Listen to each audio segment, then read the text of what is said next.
ओम शांति। आज का प्रातः क्लास है 26 अगस्त 1968।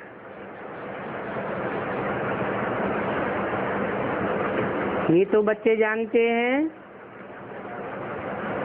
कि आत्मा अविनाशी है। अविनाशी का मतलब आत्मा का कभी विनाश नहीं होता है, अर्थात आत्मा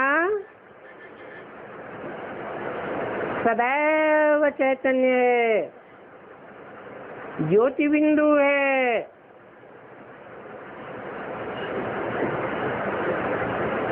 और अविनाशी पार्ट बजाने वाली है। बाप भी अविनाशी है।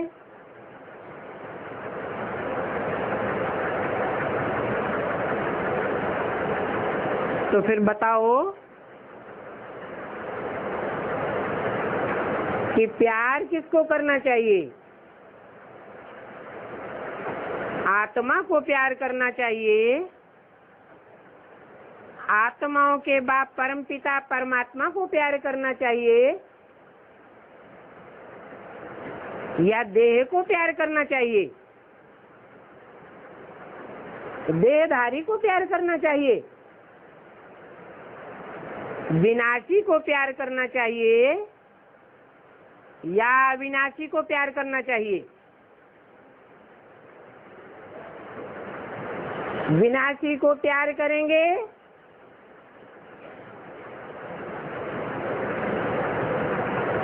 तो विनाश को प्राप्त होंगे, विनाशी सुख मिलेगा। और अविनाशी को याद करेंगे तो अविनाशी प्राप्ति होगी। अर्थात अविनाशी आत्मा को अविनाशी चीज को ही प्यार करना चाहिए। विनाशी शरीर या शरीरधारी को थोड़े ही प्यार करना चाहिए। और ये सारी दुनिया ही विनाशी है। ये बात तुम बच्चों की अभी समझ में आई है क्या? कि सारी दुनिया विनाशी है और इस दुनिया की हर एक चीज विनाशी है। ये शरीर भी विनाशी है। आज इन शरीरों को देखते हो, कल नहीं रहेंगे। आत्मा विनाशी है। तो आत्मा का प्यार अविनाशी प्यार हो जाएगा।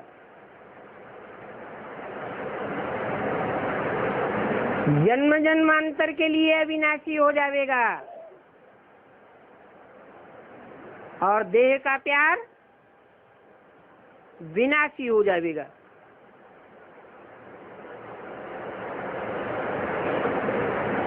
किसी का विनाश होता है तो दुख होता है। देह के प्यार विनाशी होने के कारण प्यार का जब विनाश होगा तो दुख हो जाएगा। आत्मा तो कब मरती नहीं है।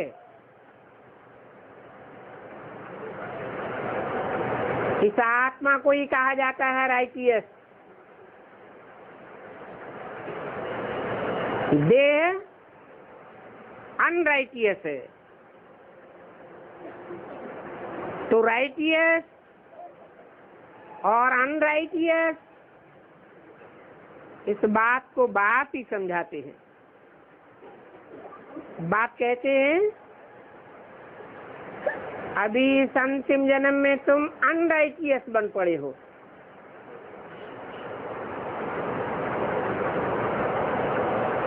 वास्तव में अविनाशी आत्मा का अविनाशी बाप के साथ ही प्यार होना चाहिए।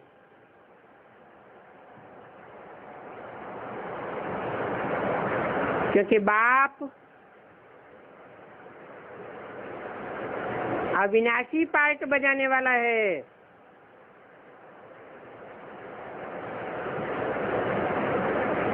वो आत्माओं का बाप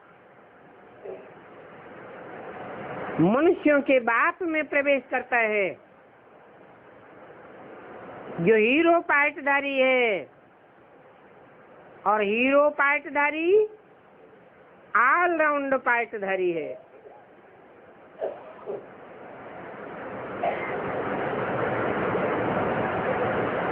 तो उसका पार्ट भी अविनाशी, आत्मा भी अविनाशी, इसलिए राइटियस कहेंगे। तुम्हारा प्यार शरीर के साथ हो गया है, इसलिए तुमको रोना पड़ता है।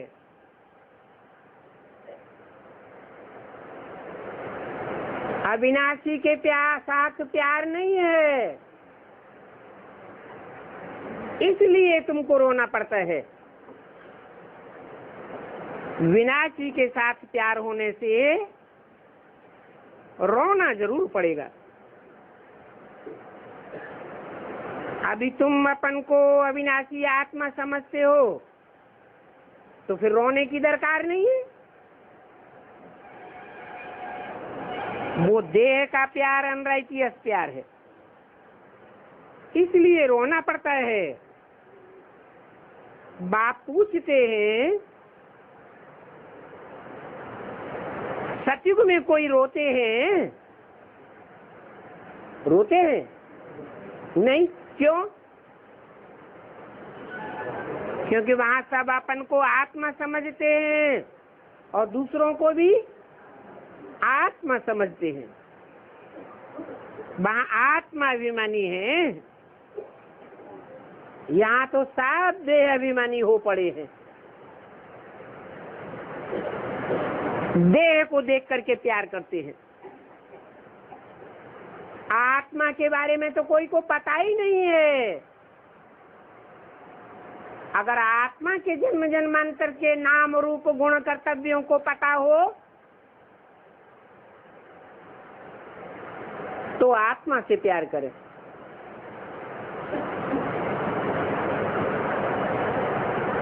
तो अभी बाप तुम बच्चों को आत्मा अभिमानी बनाते हैं, क्योंकि देह अभिमानी होने से रोना पड़ता है। जो विनाशी शरीर है उसके पिछाड़ी रोते हैं। ये भी समझते हैं कि आत्मा मरती नहीं है। तो बाप कहते हैं अपन को आत्मा समझो तो रोने की दरकार नहीं। तुम अविनाशी बाप के बच्चे अविनाशी आत्मा हो, तुमको तो बिल्कुल रोने की दरकार नहीं है। आत्मा एक शरीर छोड़ करके जा करके दूसरा पार्ट बजाती है।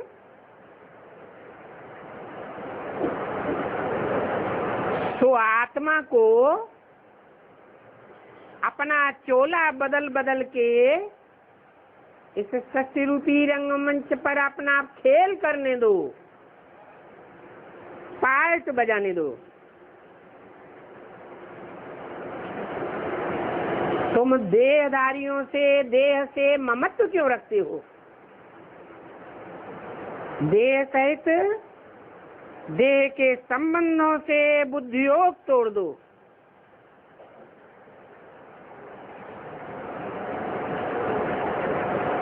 अपन को आत्मा अविनाशी समझो। आत्मा तो कब मरती नहीं है। गायन भी है, जो रोते हैं वो खोते हैं। गायन किस समय के हैं? अरे गायें सब संगम युग के हैं, चाहे वो शास्त्रों में हो, चाहे वो गायें समाज में चलते हो, चाहे किसी सोसाइटी में चलते हो, ये सब गायन संगम युग से शुरू होते हैं। तो ये जो गायन है, जो रोते हैं सो खोते हैं, ये खास संगम युग की बात है। जबकि अविनाशी बाप आया हुआ है, अविनाशी खेल का परिचय दे रहा है, तो रोना क्यों चाहिए?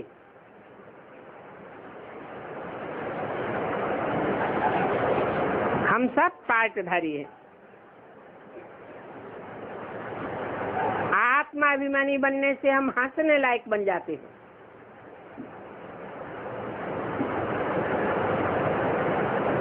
तो बाप देह अभिमानी से आत्माभिमानी बनाते हैं। कहते हैं बच्चे तुम कितने भूले हुए हो,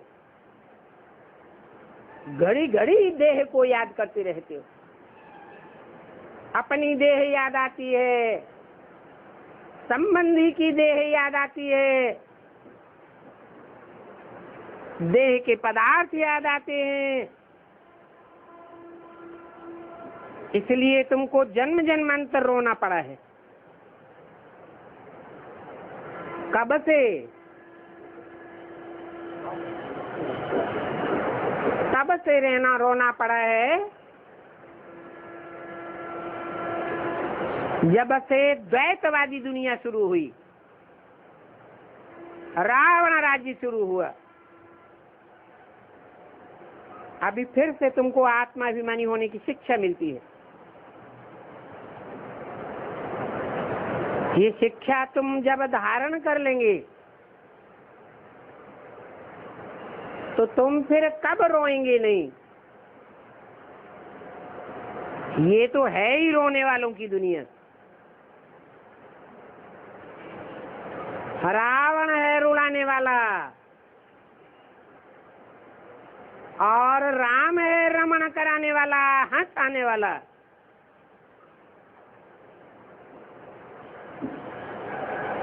वो हंसने वालों की नई दुनिया अभी आने वाली है। ये है दुख की दुनिया और वो है दुख सुख की दुनिया। तो बाप बहुत अच्छी तरह से बैठ शिक्षा देते हैं। अविनाशी बाप के अविनाशी बच्चों को शिक्षा मिलती है।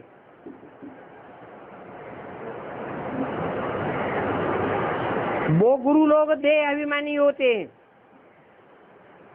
तो देह को ही देख करके शिक्षा देते हैं। तो देह की याद आने से रोते हैं, देखते भी हैं शरीर खत्म हो जाएगा, फिर उनको याद करने से रोने से क्या फायदा। मिट्टी को कभी याद किया जाता है क्या? अविनाशी आत्मा ने जा करके दूसरा जन्म लिया। ये तो बच्चे जानते हैं, जो अच्छा कर्म करते हैं तो उनका अच्छा कर्म गाया जाता है, उनको फिर शरीर भी अच्छा मिलता है।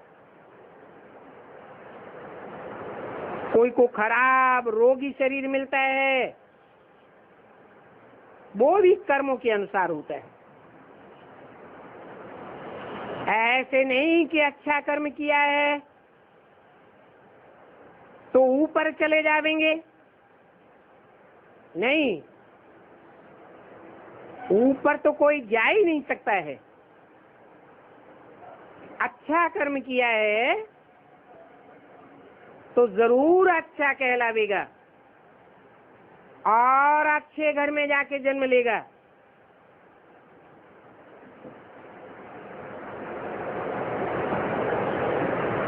फिर भी जन्म बाई जन्म नीचे तो उतरना जरूर है। तुम जानते हो हम कैसे चढ़ते हैं और कैसे उतरते हैं? कैसे चढ़ते हैं? इस एक संगम युग में जब बाप आकर के हमको कर्मों की शिक्षा देते हैं, आत्मा का ज्ञान देते हैं, तो अच्छे कर्म करने के कारण हम एक जन्म में चढ़ते हैं और फिर 84 जन्मों में देह के सुख भोगते भोगते नीचे उतरते हैं।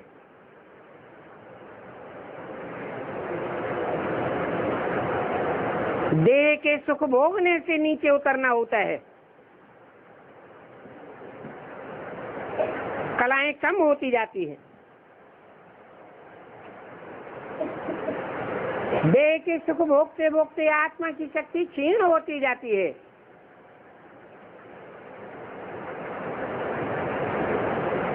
अभी तुम देह को खत्म कर देते हो, जैसे हम तो आत्मा हैं, अपन को आत्मा समझ करके कर्म करेंगे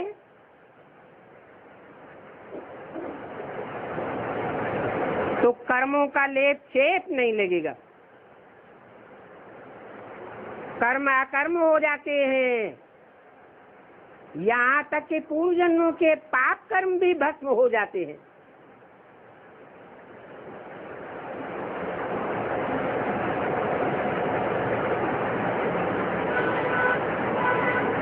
तो 84 जन्मों के इस ड्रामा में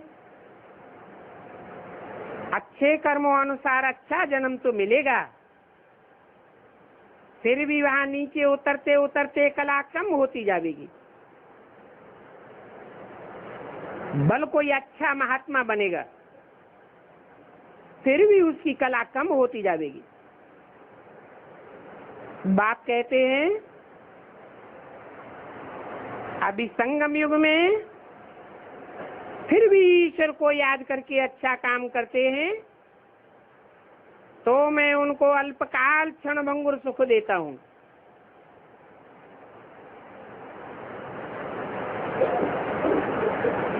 सीढ़ी तो नीचे उतरनी होती है,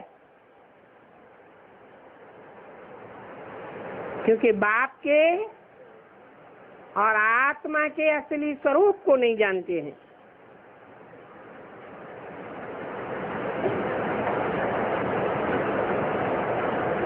उस दुनिया में भी अच्छे कर्म करने वालों का नाम बाला होगा,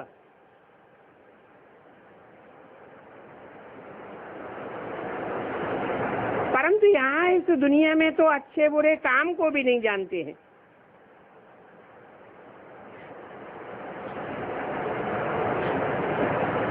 कर्म क्या होता है,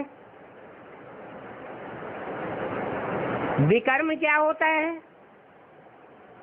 पाप क्या होता है, पुण्य क्या होता है, जानते ही नहीं है। जो रिद्धि सिद्धि वाले होते हैं, भूत प्रेतों की पूजा करने कराने वाले होते हैं, उनको कितना मान देते हैं।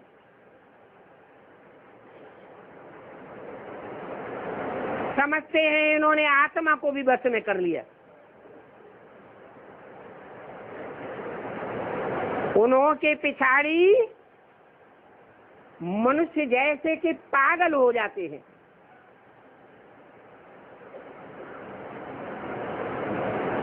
औलियों के पिछाड़ी, तांत्रिकों के पिछाड़ी बाप कहते हैं ये है तो सारा ज्ञान। ऐसे नहीं कि वो तांत्रिक को कोई सुधार कर देते हैं, नहीं, ये तो कर्मों अनुसार ही अच्छा बुरा फल मिलता है। ये सारा ज्ञान समझो। कोई इनडायरेक्ट दान पुण्य आदि करते हैं, धर्मशाला, हॉस्पिटल आदि बनाते हैं, तो दूसरे जन्म में उनको एवजा जरूर मिलता है। इनडायरेक्ट का मतलब है ईश्वर को तो जानते नहीं जो डायरेक्ट ईश्वर को करें। कोई गुरुओं के थ्रू करते हैं, कोई तांत्रिकों के थ्रू करते हैं, कोई किसको निमित्त बना लेते हैं। बाकी कोई बाप की याद तो नहीं करते हैं।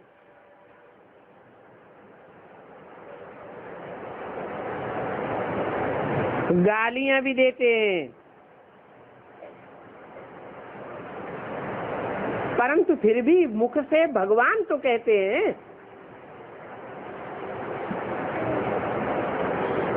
तो देखो, अनजान होने के कारण जानते कुछ भी नहीं है। भगवान को याद करके रुद्र पूजा करते हैं और समझते हैं कि रुद्र भगवान है।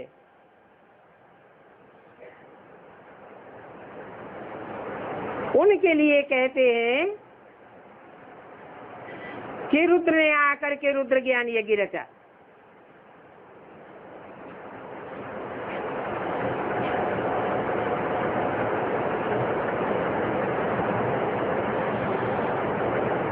समझते हम शिव रुद्र की पूजा करते हैं।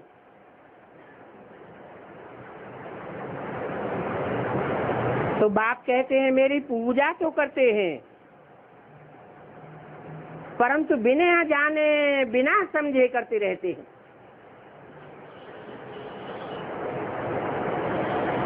और क्या क्या बैठ बनाते रहते हैं,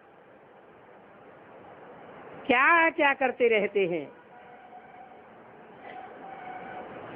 रुद्र यज्ञ रचते हैं तो लाखों की तादाद में मिट्टी के शालिग्राम बनाते हैं। सुबह को बनाते हैं और शाम को तोड़ डालते हैं।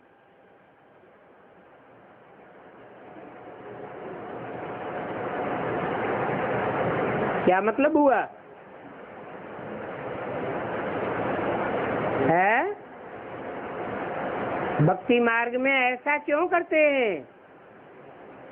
कहाँ की यादगार है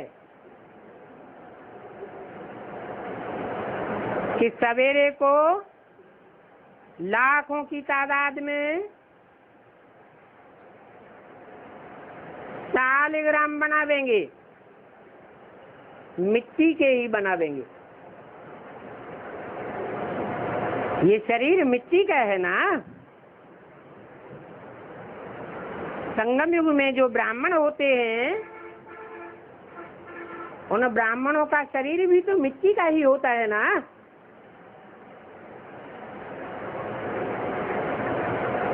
तो भक्ति मार्ग में भी मिट्टी के शालिग्राम बनाते हैं। सुबह को बनाते हैं, शाम को तोड़ देते हैं। क्या मतलब हुआ है? अरे सवेरे को निश्चय बैठता है और शाम को निश्चय उखड़ जाता है। ऐसे बनना और बिगड़ना होता रहता है। क्या क्या करते रहते हैं, सो तो अभी तुम जानते हो। जितने मनुष्य होते हैं उतने ही फिर उनके गुरु भी होते हैं। झाड़ में नए नए पत्ते टारियां निकलती हैं तो कितनी शोभायमान होती है। जो पहले वाले पुराने पत्ते होते हैं वो तो जैसे जर्जरीभूत दिखाई पड़ते हैं, और नए पत्ते जो निकलते हैं वो सतोगुणी होने के कारण उनकी महिमा होने लगती है। तो ऐसे ही है, परम धाम से जो नई नई आत्माएं उतरती हैं वो गुरु बन करके बैठ जाती हैं।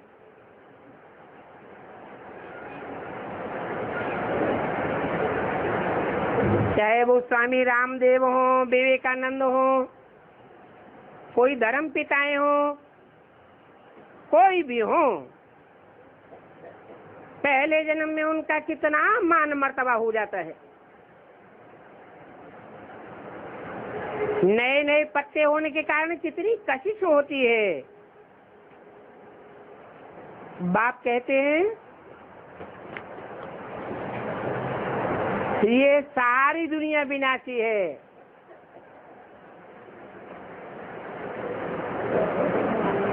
सब विनाश की ओर गिरते जाते हैं।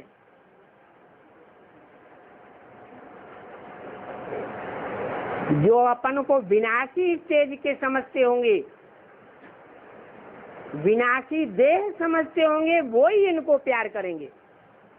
किनको? नए नए झाड़ के निकलने वाले पत्तों को,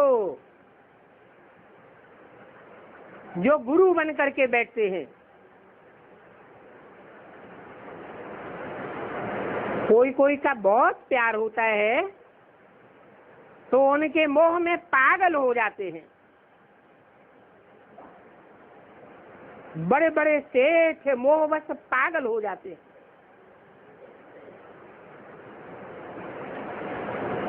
माताओं को ज्ञान न होने के कारण विनाशी शरीर के पीछे विधवा बन पड़ती है।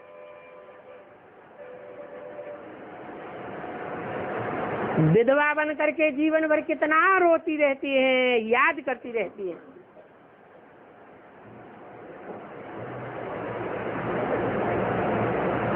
अभी तुम तो अपन को आत्मा समझते हो,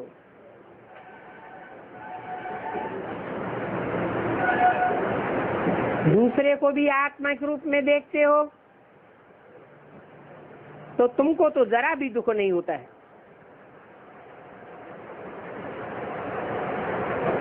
वहां सत्युग में तुमको जरा भी दुख नहीं होगा। बल कोई भी शरीर छोड़ दे और वहां तुम्हारे पास सदैव था संपत्ति रहती है।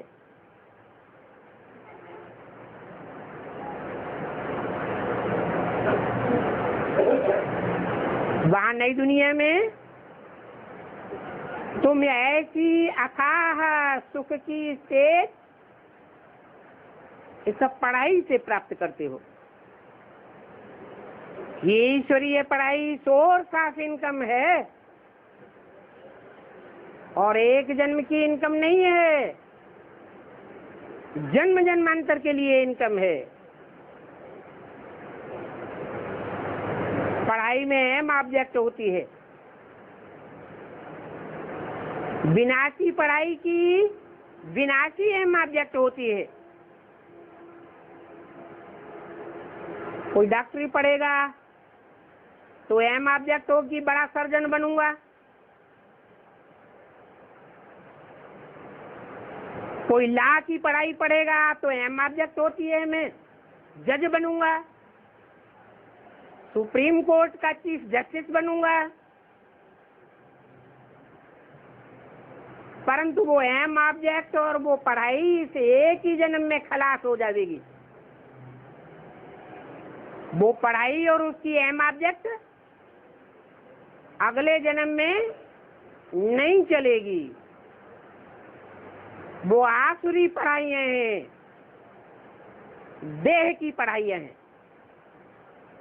देह का कनेक्शन एक जन्म से होता है और आत्मा का कनेक्शन अनेक जन्मों से होता है। ये आत्मा की पढ़ाई आत्माओं का बाप परम पिता परमात्मा ही पढ़ाते हैं। बाप भी अविनाशी और उसकी पढ़ाई भी अविनाशी और अहम ऑब्जेक्ट भी अविनाशी। एक जन्म के लिए तुम नहीं पढ़ते हो, तुम जन्म जन्मांतर की सुख शांति के लिए पढ़ते हो, जन्म जन्मांतर के लिए मर्तबा लेने के लिए पढ़ते हो। तुम ऐसी पढ़ाई पढ़ते हो जो पढ़ाई आज तक दुनिया में किसी जन्म में किसी गुरु ने नहीं पढ़ाई। वो गुरु जो भी पढ़ाइयाँ पढ़ाते हैं अधीन बनाने की पढ़ाइयाँ पढ़ाते हैं, और बाप जो राजयोग पढ़ाते हैं वो राजा बनने और बनाने की पढ़ाई पढ़ाते हैं। राजा किसी के अधीन नहीं होता है, तो बाप अधिकारी बनाते हैं, और दुनिया के गुरु तो अधीन बनाते हैं, अधीनता की पढ़ाई पढ़ाते हैं।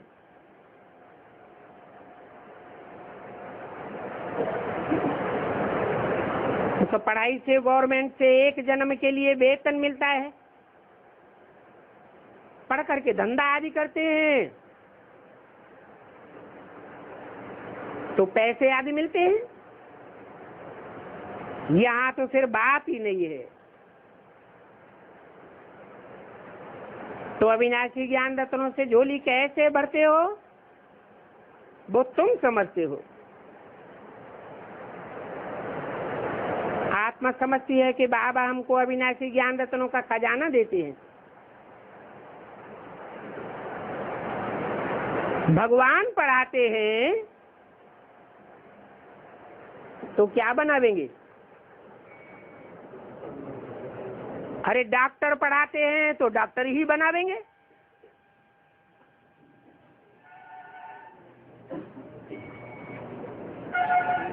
वकालत पढ़ाते हैं तो वकील ही पढ़ावेंगे। इंजीनियर की पढ़ाई पढ़ते हैं तो इंजीनियर ही पढ़ावेगा। यहाँ पढ़ाने वाला कौन है? हैं? स्वयं भगवान है। तो क्या बनाते हैं? भगवान भगवती बनाते हैं, गॉड गॉडेस बनाते हैं। इससे ऊंच पद तो और कोई होता ही नहीं है।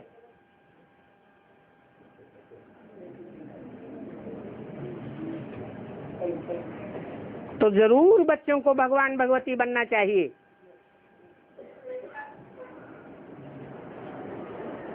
परंतु बाप कहते हैं कि भक्ति मार्ग में इन लक्ष्मी नारायण को भगवान भगवती समझते हैं, परंतु लक्ष्मी नारायण कोई भगवान भगवती होते नहीं है।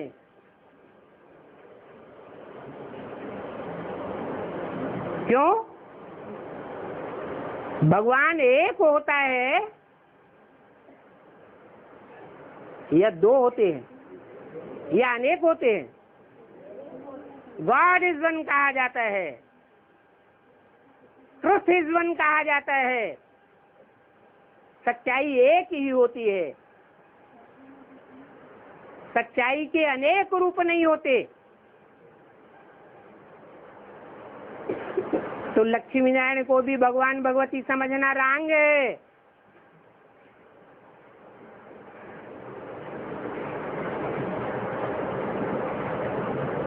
राम सीता की भी डायनेस्टी फेल हुई।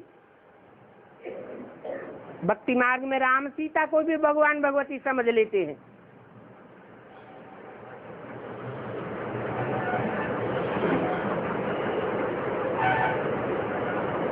राम की सारी डायनेस्टी फेल हो गई, ये भी कोई नहीं जानते हैं। फेल होने की ये निशानी दे देते हैं, धनुष और बाण।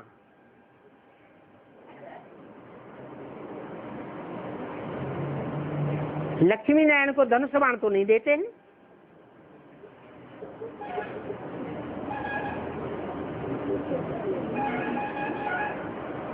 तुम सब क्षत्रिय तो बनते हो ना, पहले देवता बनते हैं फिर क्षत्रिय भी बनते हैं। माया रावण पर जीत पाते हो, वो मनुष्य बेचारे तो रावण का अर्थ भी कुछ नहीं समझते हैं।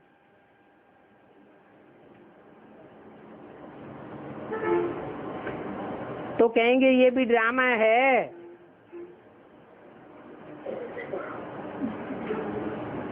न राम का अर्थ समझते न रावण का अर्थ समझते।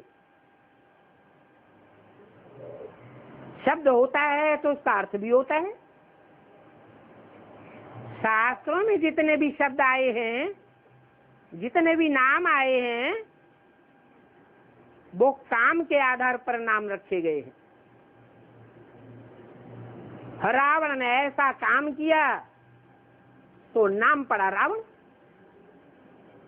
रावयते लोकान, जो लोगों को रुलाता है सो रावण। अब रुलाने वाले का कोई एक रूप तो है नहीं,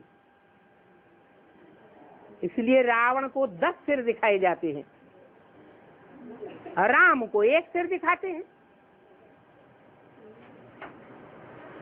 एक सिर होगा तो एक बात कहेगा, और 10 मुख होंगे तो 10 बातें कहेगा।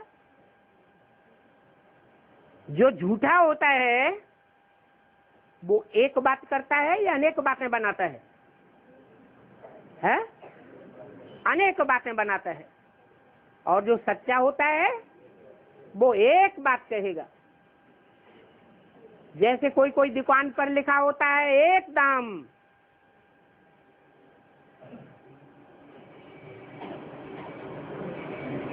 तो ये भगवान की हस्ती है। भगवान आकर जो बात सुनाते हैं वो एक ही बात सुनाते हैं। वो बात कभी बदलती नहीं है। अर्थ बदल सकता है परंतु अर्थ का अनर्थ नहीं हो सकता। तो ये ड्रामा है। अभी हम समझते हैं, जब हम देह अभिमान में होते हैं तो हमारी बुद्धि कितनी डिग्रेड हो जाती है, क्योंकि देह मिट्टी है। तो अपन को और दूसरों को देह समझने के कारण, देह की स्मृति में रहने के कारण बुद्धि मिट्टी जैसी बन जाती है,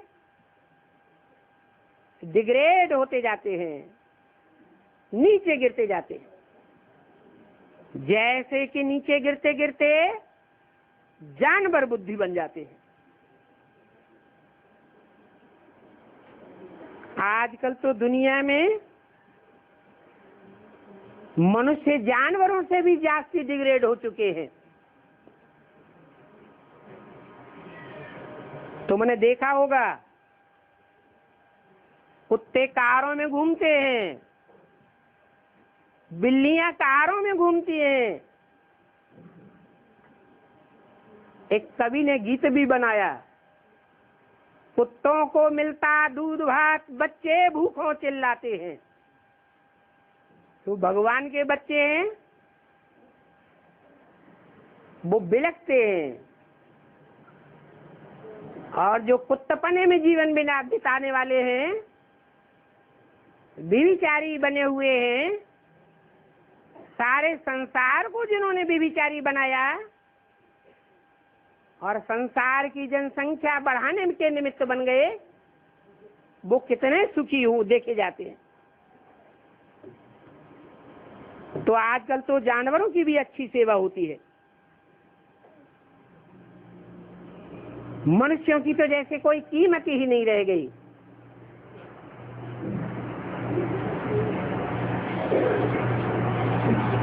अब मनुष्य बेचारे कुछ कर तो सकते नहीं है।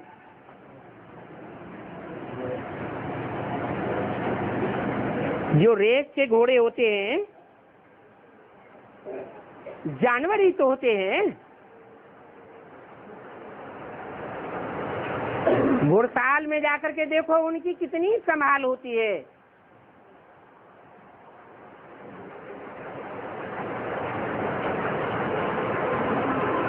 कितनी होशियारी से रखते हैं। इन जानवरों के बराबरी में मनुष्यों की तो देखो क्या हाल हो गई है।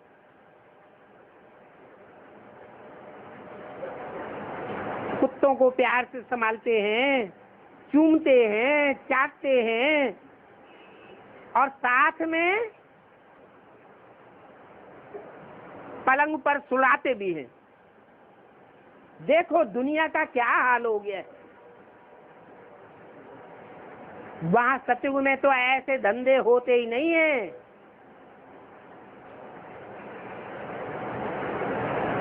जो जानवरों के इतना मान मर्तबा दिया जाए। तो बाप कहते हैं, बच्चे तुमको माया रावण ने अनराइटियस बनाई दिया है। इतना अनराइटियस बनाई दिया है कि जो भगवान बाप के बच्चे हैं उनकी इस दुनिया में कोई कदर नहीं रहती। और जो जानवरों जैसे स्वभाव संस्कार वाले हैं उनकी देखो कितनी कदर हो जाती है।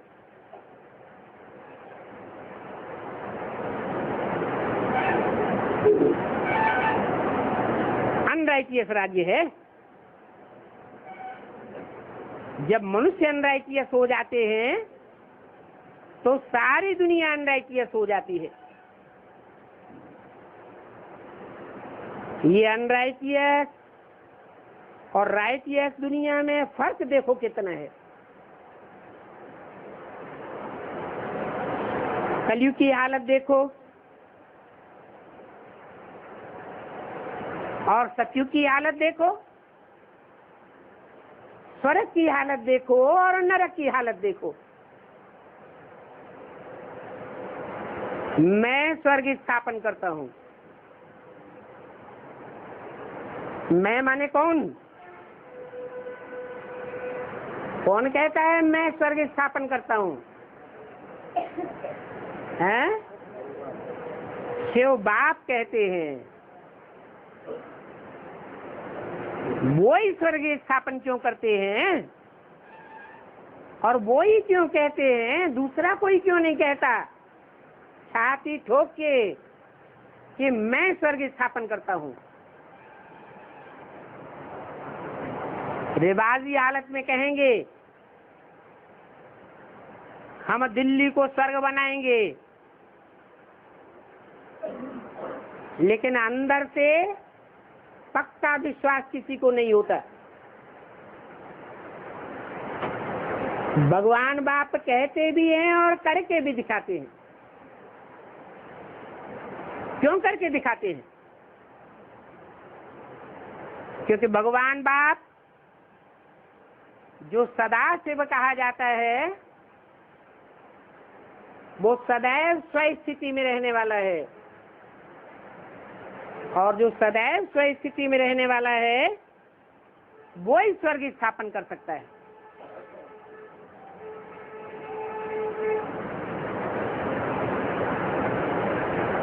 बाकी जो मनुष्य हैं जिन्हें नर कहा जाता है वो तो नरक ही बना देंगे।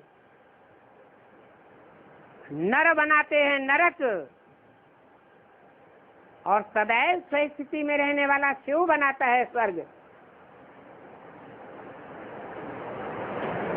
तो माया भी अपना स्वर्ग दिखलाती है अल्पकाल के लिए। 2500 वर्ष माया का राज्य चलता है। 2500 वर्ष में अभी 100-150 वर्ष के अंदर दुनिया में माया का पंप एंड शो कितना बढ़ जाता है। दुनिया के लोग समझते हैं कि ये दुनिया तो अभी जैसे स्वर्ग बन रही है। माया स्वर्ग दिखलाती है, पंप एंड शो करके दिखलाती है, टेम्पटेशन देती है।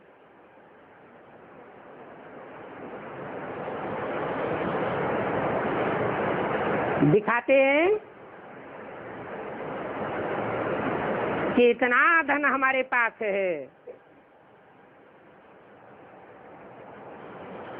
ये देश इतना धनवान है,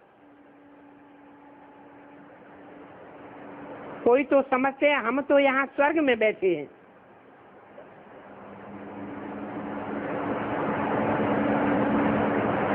अब स्वर्ग की नई दुनिया में कोई 150 मंजिलें थोड़ी ही होती है।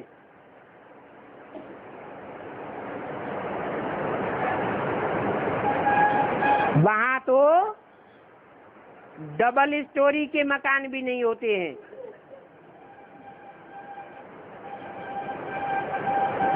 मनुष्य थोड़े होते हैं।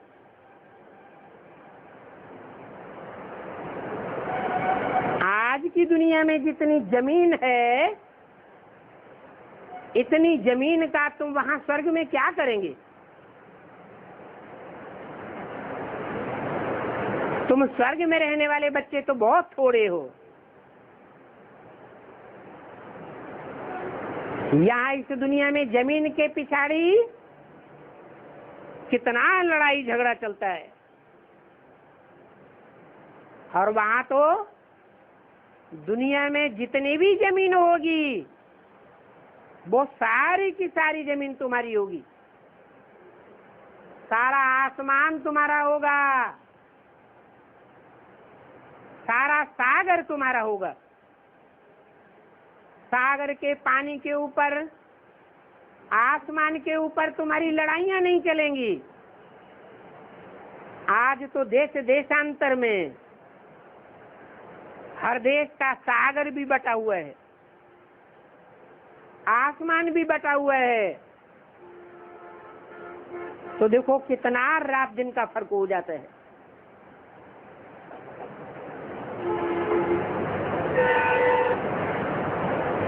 वो होता है लौकिक बाप, और ये है पारलौकिक बाप। तो तुम समझते हो कि पारलौकिक बाप बच्चों को क्या नहीं देते हैं? आधा कल्प तो तुम बच्चे भक्ति करते आए, तो बाप साफ कहते हैं इस भक्ति से तुमको मुक्ति नहीं मिली, न मिलती है और न कभी मिलेगी। अभी तुमको ज्ञान मिल चुका है। ज्ञान मिलने के बावजूद भी अगर भक्ति करते रहेंगे तो कुछ भी प्राप्ति नहीं होगी। इसलिए बाप कहते हैं भक्ति मार्ग मुर्दाबाद, ज्ञान मार्ग जिंदाबाद। ज्ञान मार्ग जिंदाबाद करेंगे तो तुम मेरे से मिल जाएंगे। भक्ति में कोई भी मेरे से नहीं मिलते हैं। अभी तो तुम मेरे से प्रैक्टिकल में मिलते हो ना। मैं भी मुक्ति धाम में रहता हूँ और तुम भी मुक्ति धाम में रहते हो। फिर वहां से तुम स्वर्ग में चले आते हो। मैं स्वर्ग की नई दुनिया में नहीं जाता हूं। तो देखो भक्ति मार्ग में भगवान से मिलने के लिए मनुष्य क्या क्या करते रहते हैं। तो ये सब ड्रामा में नूद है। फिर भी ये ड्रामा हूबहू जैसे कि रिपीट होता रहता है। ये ज्ञान फिर भी तुमको भूल जाएगा। इतना भूल जाएगा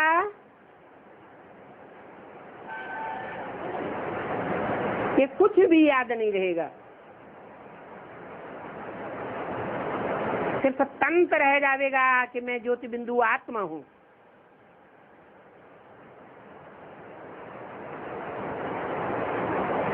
द्वापर कलयुग में भी ये ईश्वरीय ज्ञान प्रायः लोप होगा। शास्त्रों में भी आटे में नमक मिसल सच्चाई होगी। जब तक पुरुषोत्तम संगम युग नहीं आया है तो ये गीता का सच्चा ज्ञान हो कैसे सकता है? बाकी जो भी शास्त्र आदि हैं वो सभी भक्ति मार्ग के हैं। उन शास्त्रों के ज्ञान से मेरे से कोई भी नहीं मिल सकता।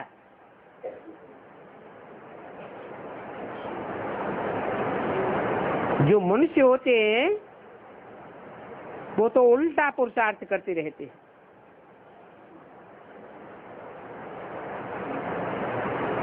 जहां भी जाओ, जिसके दर पर जाओ,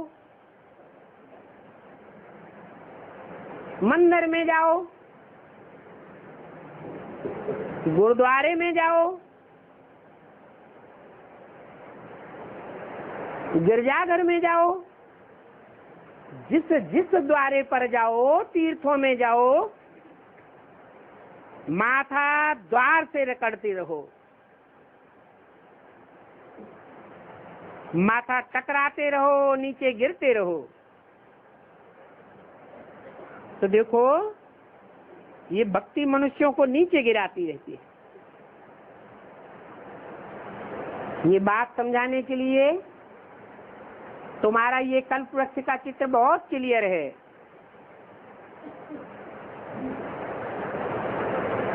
तुम समझते हो कि पहले हम सतो प्रधान फिर सतो रजो तमो में आते हैं।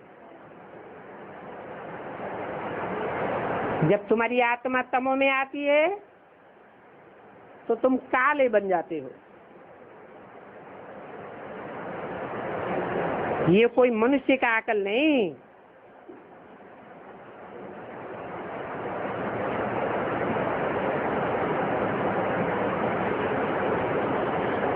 ये चित्र भगवान ने साक्षात्कार से बैठ बनवाए हैं। कोई कहेंगे भगवान तो निराकार है, उसने ये चित्र कैसे बनाए? समझाया जाता है कि ये चित्र तो दिव्य दृष्टि से बनाई गई है।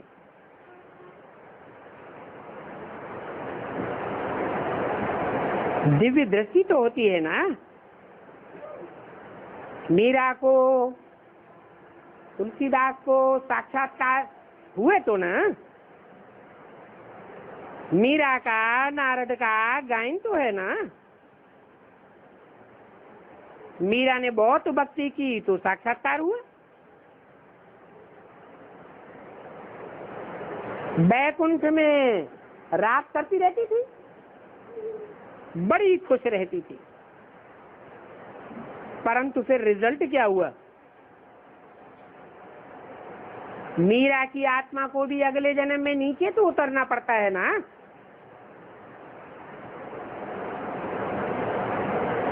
इन साक्षात्कार आदि से भी कोई ऊपर नहीं जा सकते हैं। ये भक्ति मार्ग की बातें हैं। जैसे भक्ति मार्ग में अच्छे अच्छे भक्तों को साक्षात्कार होते रहे फिर भी नीचे गिरते रहे। ये भक्ति मार्ग है ही गिरने का मार्ग। तमो प्रधानता में आना ही होता है। अभी तुम तो ईश्वरीय नाली सुन रहे हो। बाप समझाते हैं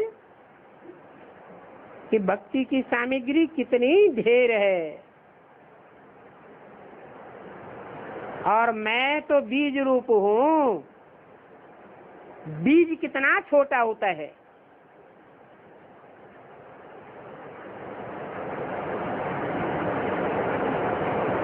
मैं जब आता हूँ तो ज्ञान का बीज आरोपण करता हूँ, फिर वो बीज विस्तार को पाकर के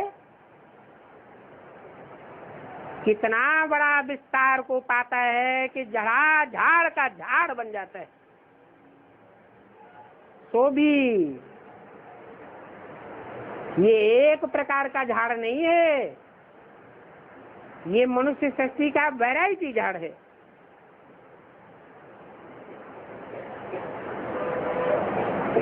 मैं ज्ञान का सागर हूँ। तुमको तो मैं कुछ भी नहीं करने देता हूँ, पांव भी पड़ने की दरकार नहीं है। और पांव भी किसको पड़ेंगे? मेरी तो आत्मा का ही नाम शिव है,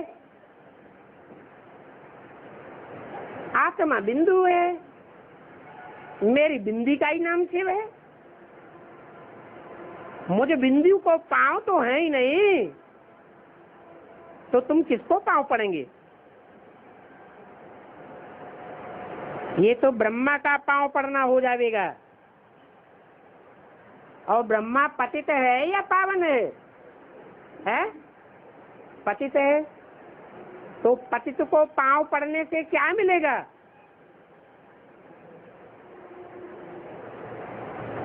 बाप कहते हैं मैं तो तुम्हारा गुलाम बन करके आया हुआ हूं। किसका है? किसका गुलाम बन के आया हुआ हूं? तुम्हारा माने किसका? तुम आत्माओं का, जो आत्मिक स्थिति में बन करके परीक्षा में पास होते हैं, उनके लिए बोला मैं तुम्हारा गुलाम हूं, मोस्ट ओबीडिएंट सर्वेंट बन करके आता हूं।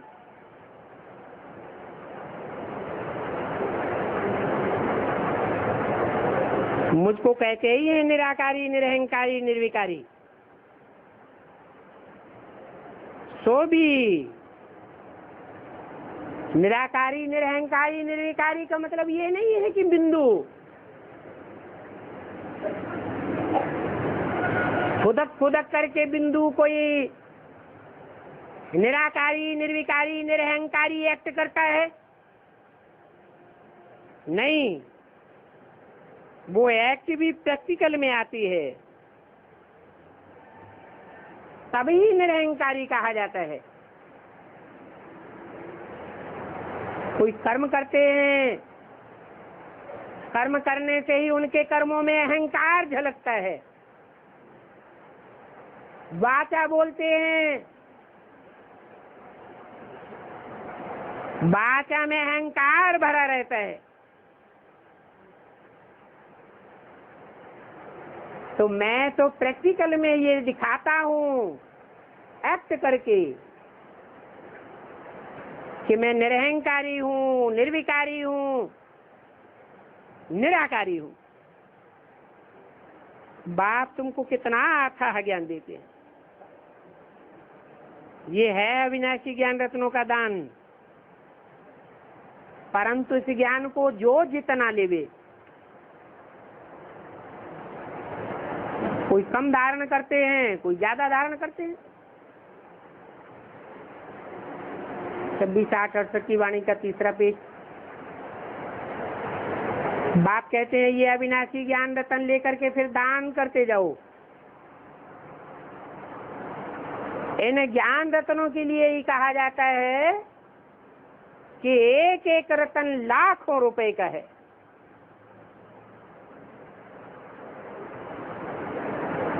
तुम सेवा के लिए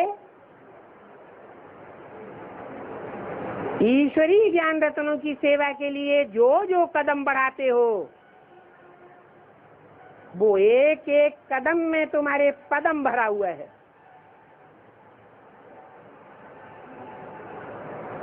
तो ऐसी पदमों की कमाई करने वाली ईश्वरीय सेवा में बड़ा अटेंशन देना चाहिए। और तुम्हारा याद की यात्रा का भी कदम है।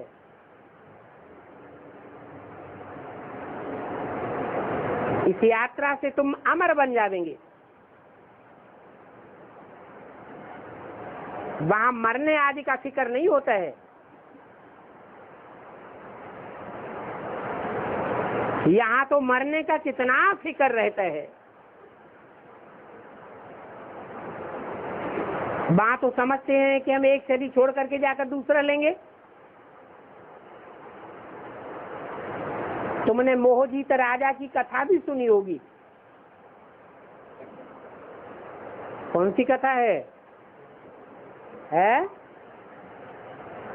भक्ति मार्ग में कोई मोहजित राजा की कथा सुनी है? कोई नाटक दिखाते हैं? कौन सा नाटक है? राजा हरिश्चंद्र। कहते हैं सतयुग में राजा हरिश्चंद्र का राज्य था। ये तो बाप बैठ समझाते हैं कि ऐसा सत्यवादी राजा हरिश्चंद्र जिसकी कथा सुनाई जाती है, नाटक दिखाते हैं, वो कोई दूसरी कथा नहीं है। ये वही कथा है जिसका गायन भारतवर्ष के घर घर में सत्यनारायण की कथा के रूप में होता है।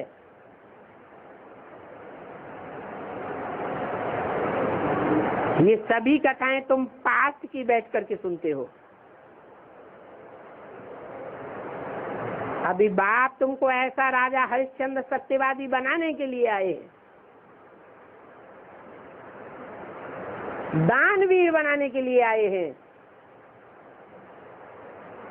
अभी की सारी बातें अर्थात संगम युग की सारी बातें भक्ति मार्ग में कथा कहानियों के रूप में सुनाई जाती है। ओम शांति।